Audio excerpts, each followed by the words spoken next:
Hello foodies. आज मैंने कुछ अलग करने की सोची और घर पर ही तवे पर तंदूर बनाकर केक बेक किया। नतीजा बेहद लाजवाब। ये रेसिपी बनाने में बहुत मज़ा आया और समय भी कम लगा। मैंने केक में कोको पाउडर और नट्स भी डाले जिससे इसका स्वाद और भी बढ़ गया। अगर आप भी घर पर तवे पर केक बनाना चाहते हैं तो मेरी ये रेसिपी ज़रूर देखिए। तो चलिए फिर इसे देखते हैं किस तरह बनाया जाता है। सबसे पहले आप बेकिंग ट्रे की ग्रीसिंग कर लें। बटर पेपर को ट्रे के साइज का काट कर ट्रे में सेट करें। फिर ट्रे में ब्रश की मदद से बटर या फिर ऑयल लगा लें और इसे मैं स्टील की कटोरी में भी बेक करूंगी तो सेम प्रोसेस इसमें भी हमें करना है। और ऑयल लगाने के बाद इसमें हम थोड़ा थोड़ा मैदा डस्ट कर देंगे। इसके बाद आप ओवन को 180 डिग्री पर प्री हीट कर लें या फिर आप इसे कढ़ाई में बना रहे हैं या मेरी तरह तवा पर बना रहे हैं तो तवे पर थोड़ा सा नमक डाल करके फैला लीजिए। आप देख रहे होंगे कि ये नमक मेरा कई बार का इस्तेमाल किया हुआ है। और इस पर एक गहरा डेगचा या फिर इस तरीके से तसला रखकर इसे अच्छे से कवर कर दें। गैस चालू कर दें और 10 मिनट के लिए गर्म करने के लिए छोड़ दें। ये हमारा देसी तंदूर बनकर तैयार है। इसके बाद एक मिक्सी का जार ले लें और इसमें 1 कप चीनी पाउडर डाल दीजिए और साथ में हम इसमें डाल देंगे मक्खन या घी या ऑयल 1 कप। तीनों चीज़ों में से आप कोई भी ले लें। यहाँ पर मैं ऑयल ले रही हूँ, आप मक्खन या घी मेल्ट कर कर इस्तेमाल करें। जार का ढक्कन लगा लें और मिक्सी में इसे थोड़ी देर के लिए फेंट लें, यानी 1 से 2 मिनट। इससे इसमें बहुत ही अच्छा टेक्सचर आ जाएगा, एकदम क्रीम जैसा। और ये क्रीम जैसा पेस्ट बनकर तैयार होगा। इलेक्ट्रिक मिक्सर से केक का मिश्रण तैयार आप कर सकते हैं या फिर आप इसे हाथ से मिक्स कर सकते हैं। इस मिश्रण को बहुत देर तक मिक्स ना करें, इसे एक ही दिशा में फेंटें अगर हाथ से फेंट रहे हैं, ताकि इसमें एयर बबल नहीं बने। एयर बबल होने से केक अच्छा नहीं बनता है। अब यहाँ पर मैं 1 कप दूध ले रही हूँ, इसमें से थोड़ा सा दूध मिक्सी के जार में डालकर इसे घोलकर और इसी बाउल में इसे डाल दें ताकि इसके नाप में कोई कमी ना रहे।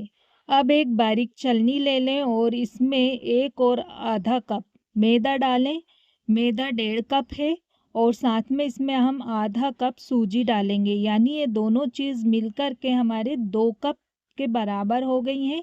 तो एक कटोरी या कप आप सेट कर लें और सभी चीज़ें उसी से नाप लें। चलनी में डाल करके इसे इसी बाउल में छान लें। अब इसमें 4 टीस्पून हम कस्टर्ड पाउडर डालेंगे। इससे इससे केक का टेक्सचर और टेस्ट दोनों ही बहुत अच्छा आता है। बेकिंग चीज़ों में ये अक्सर डाला जाता है। इसे डाल दीजिए और अब सभी चीज़ों को हम अच्छे से मिक्स करेंगे। गाढ़ा है तो इसमें हम दूध डालेंगे। यहाँ पर मैंने 1 कप दूध लिया है, इसी में थोड़ा सा मैंने मिक्सी में डाल दिया था और बाकी का बचा ये है। थोड़ा थोड़ा दूध डालते हुए इसका हमें स्मूथ चिकना बैटर बनाना है। इसे एक ही डायरेक्शन में हमें बीटर से या हाथ से फेंटना है। बाकी का बचा हुआ दूध भी इसमें हम डाल देंगे। इस तरह से शुरू से लेकर अब तक मैंने इसमें 1 कप दूध पूरा डाल दिया है।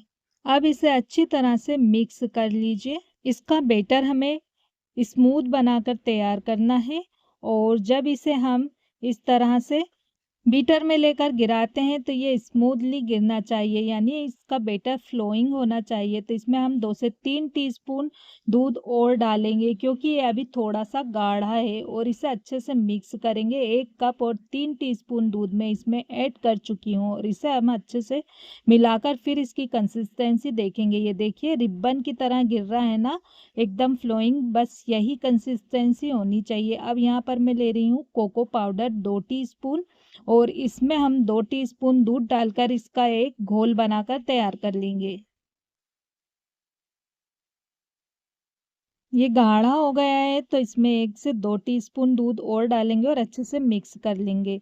कोको पाउडर का इस्तेमाल केक बनाने के लिए किया जाता है। चॉकलेट केक बनाने के लिए इसका इस्तेमाल ज़रूरी होता है। अब यहाँ पर मैं 1 शैशे इनो फ्रूट सॉल्ट ले रही हूँ। ये एकदम ताज़ा पैकेट लेना है और इसे 1 चम्मच में डाल लेना है। और अब वापस से हम वही केक बेटर का बाउल ले लेंगे और ये जो इनो फ्रूट साल्ट है पूरा इसमें डाल देंगे। साथ में इसमें हम 2 से 3 टीस्पून दूध डाल देंगे और फिर इसे हम अच्छे से मिक्स कर देंगे। इनो फ्रूट साल्ट डालकर इसे तेज़ी से मिक्स करना होता है ताकि ये बैटर में अच्छे से मिक्स हो जाए। इनो फ्रूट्स साल्ट डालने से बेटर जो होता है दुगना हो जाता है, फूल जाता है, थोड़ा सा गाढ़ा भी हो जाता है। इसके लिए इसमें 2 से 3 टीस्पून दूध और डाल देना है हमें, और इसे हमें अच्छे से मिक्स कर लेना है। शुरू से अब तक ले इस बैटर में हमने दूध जो है 1 कप और 9 टीस्पून डाल चुके हैं, और अब ये परफेक्ट बैटर बनकर रेडी हो गया है। अब केक टिन में इसे हम पोर कर लेंगे, जो केक टिन हमने पहले से सेट करके रखा है। देखिए जब इसे हम डाल रहे हैं तो ये रिबन की तरह गिर रहा है ना, इसकी कंसिस्टेंसी एकदम परफेक्ट है। आधे से थोड़ा सा ज़्यादा बैटर मैंने केक टिन में डालकर अच्छे से पोर कर दिया है। अब इसे थोड़ा सा हम टेप करेंगे और एक साइड पर रखेंगे। बाकी बचे बैटर में हमने जो कोको पाउडर घोल कर रखा ना, ये डाल करके अच्छे से मिला देंगे, और इसे मिलाने के बाद जो कटोरियाँ हमने पहले से तैयार करके रखी हैं उसमें ये केक का बैटर डाल दीजिए। ध्यान रखें कटोरी को पूरा ना भरें, आधा आधा रखें, और सारी कटोरियों में इसे डाल करके इसे ऐसे टेप कर दें जैसे हमने केक टिन टेप किया था। बाकी के बचे हुए बैटर को हम केक टिन पर डाल करके फैला देंगे अच्छे से, जिससे इस केक में भी कोको पाउडर का टेस्ट आ जाएगा। आप इसे स्किप करना चाहें तो एक और कटोरी में डालकर अलग से बेक कर सकते हैं। अब अच्छे से फैलाने के बाद अब इसमें हम कटा हुआ पिस्ता ऊपर से डालेंगे, इससे बहुत अच्छा टेस्ट आएगा। आप अपने मनपसंद के मेवे भी इस पर डाल सकते हैं और इसे स्किप भी कर सकते हैं। अब जो तंदूर हमने पहले से प्रीहीट के लिए रखा था ना, देसी तंदूर बनाकर तवे का, इस पर हमें ये सारी चीज़ें रख देना है। तो ये टीन का ढक्कन पहले मैं रख देती हूँ, इसके ऊपर ये केक का टीन रख दें और आजू बाजू चारों कटोरी रख दें, और ऊपर से ये जो तसला है इसे कवर कर दें, और हाई फ्लेम पर 5 मिनट के लिए, और फिर मीडियम फ्लेम पर इसे 35 से 40 मिनट के लिए बेक कर लें। 25 मिनट के बाद केक को चेक कर लें, क्योंकि ये जो छोटी कटोरियाँ हैं ना, ये जल्दी से बेक हो जाती हैं। तो ये छोटी कटोरियाँ अच्छे से बेक हो गई हैं, इन्हें मैं निकाल लेती हूँ। केक टिन में मिक्सचर ज़्यादा है तो इसे बेक होने में थोड़ा टाइम लगेगा, तो 5-7 मिनट के लिए इसे कवर करके और बेक होने देते हैं मीडियम आंच पर। 7 मिनट के बाद ही इसे दोबारा से हम चेक करेंगे। तो तसला हटाएं और एक स्क्वायर इसमें प्रिक करके देखें, ये साफ निकलता है तो समझिए केक एकदम अच्छी तरह से बेक हो चुका है। इसे थोड़ा सा ठंडा होने दीजिए और फिर इसके ऊपर एक प्लेट रखकर इस डिब्बे को इस पर पलट दीजिए। इसी तरह जो कटोरी में हमने केक बेक किया है ना, इसकी किनारों को थोड़ा सा ढीला कीजिए और इन्हें एक प्लेट में निकाल लीजिए। देखिए कितना स्पंजी मॉइस्ट केक बनकर तैयार हुआ है, मैं आपको दिखाती हूँ।